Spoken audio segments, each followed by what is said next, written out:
तो जी अस्सलाम वालेकुम। आज हम पढ़ेंगे मेंडल्स के वर्क के बारे में। मेंडल जो था वो उस समय के थे फादर ऑफ जेनेटिक्स। ठीक है, तो मेंडल ने 1822 से लेकर 1884 तक अपनी ज़िंदगी गुजारी थी और मुख्तलिफ एक्सपेरिमेंट किए थे इनहेरिटेंस के बेस पर।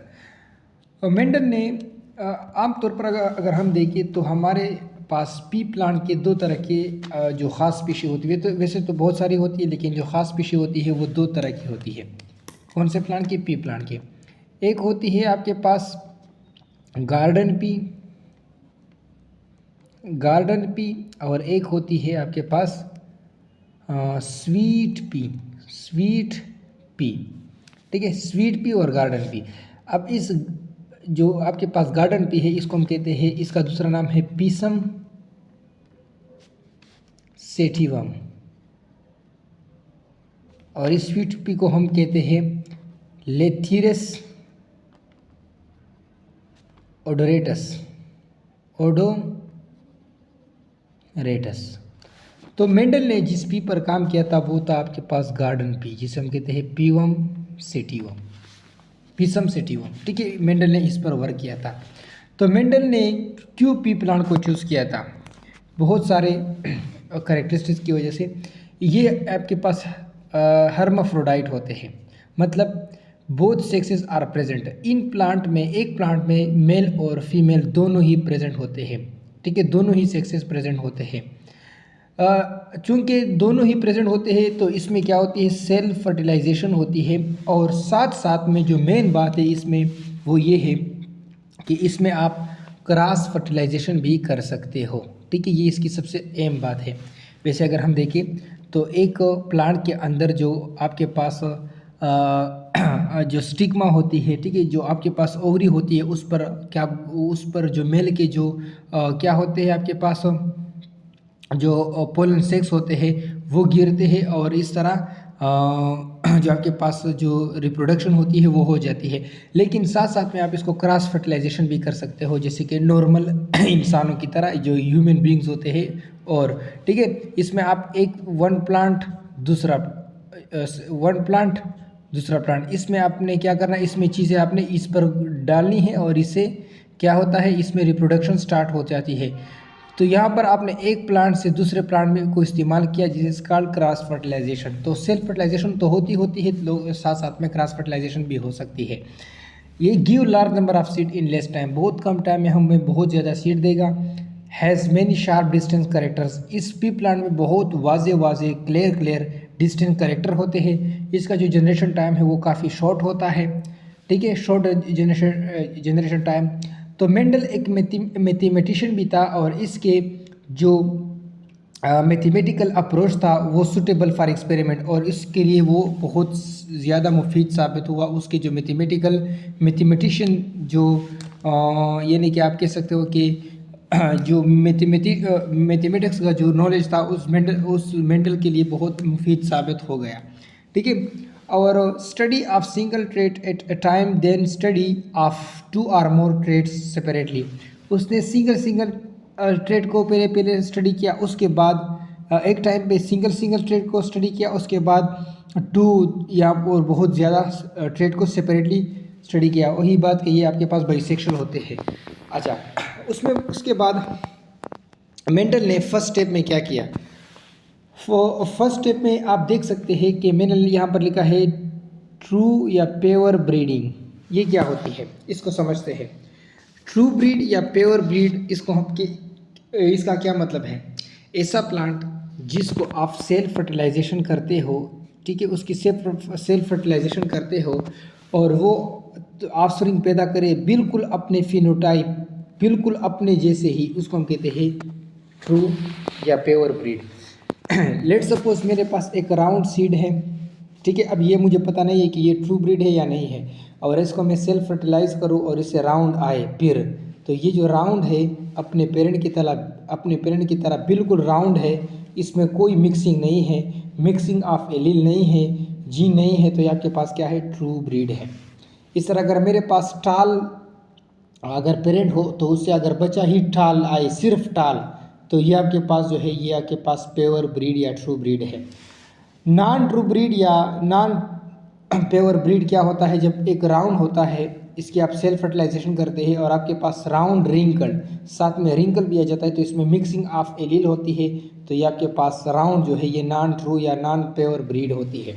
ठीक है, तो plant that upon self fertilization produce offspring similar to their parents, ऐसा प्लांट जिसके आप अगर सेल्फ फर्टिलाइजेशन करते हैं और वो प्रोड्यूस करे ऐसे ऑफस्प्रिंग को जो बिल्कुल अपने पेरेंट की तरह होते हैं 100%, उसे हम कहते हैं पेवर ब्रीड या ट्रू ब्रीड।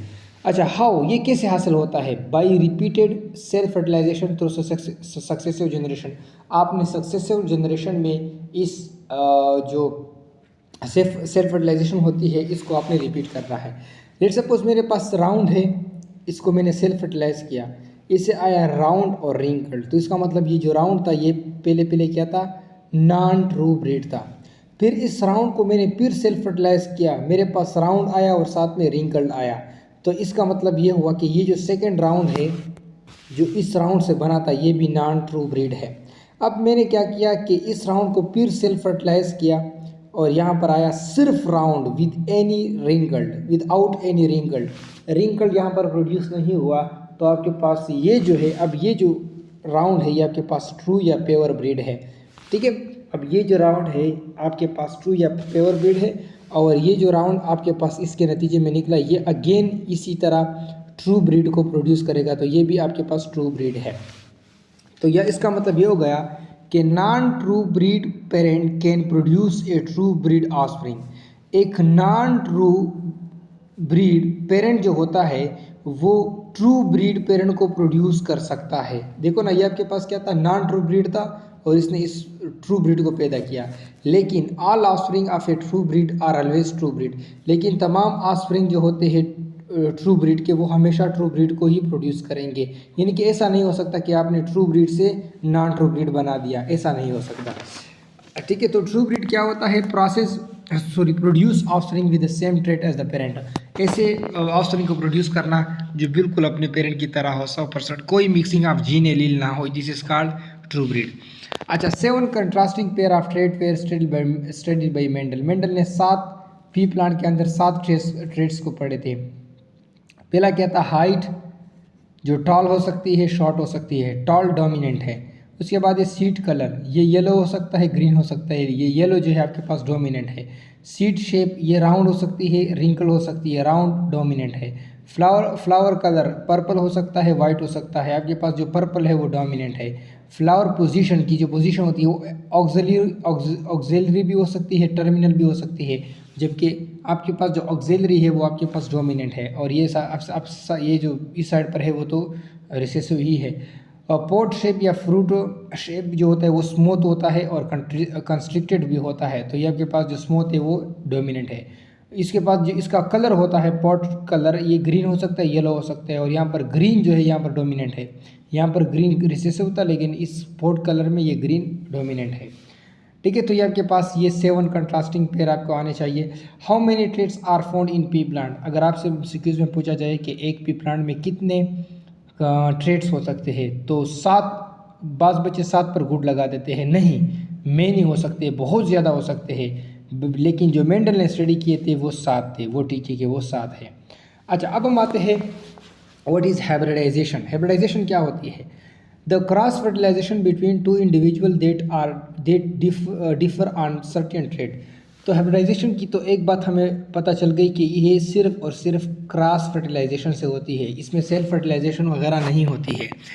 तो हाइब्रिडाइजेशन जब आप किसी इंडिविजुअल को क्रॉस कर लेते हो किसी सर्टेन ट्रेट्स पर, ठीक है, डिफर ऑन सर्टेन ट्रेट, और ये जो 2 इंडिविजुअल होते हैं वो एक दूसरे से डिफरेंट होते हैं किसी ट्रेट्स की वजह से, उसे हम कहते हैं, इस क्रॉस फर्टिलाइजेशन को हम कहते हैं हाइब्रिडाइजेशन।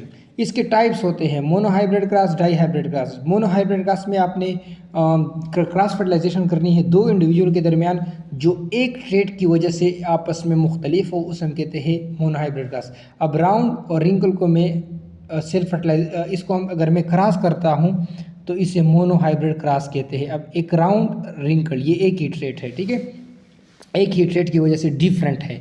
डाई हाइब्रिड क्रॉस, जब आप क्रॉस फर्टिलाइजेशन करते हो 2 इंडिविजुअल के दरमियान जब दो करेक्टर की वजह से, ट्रेड की वजह से आपस में डिफरेंट होते हैं, इसे हम कहते हैं डाई हाइब्रिड ग्रास। अब ब्राउन रिंकल्ड के साथ येलो ग्रीन में मैंने शामिल कर दिया तो 1 2 1 2, तो आपके पास दो करेक्टर के या ट्रेड के बेस पर ये आपस में डिफरेंट है। This is called dihybrid grass.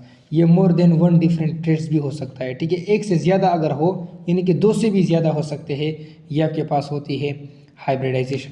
तो द प्रोडक्ट हाइब्रिडाइजेशन, प्रोडक्ट जो हाइब्रिडाइजेशन से जो प्रोडक्ट निकलते हैं उसे हम कहते हैं हाइब्रिड, ठीक है। This is all about Mendel's works and introduction of Mendel.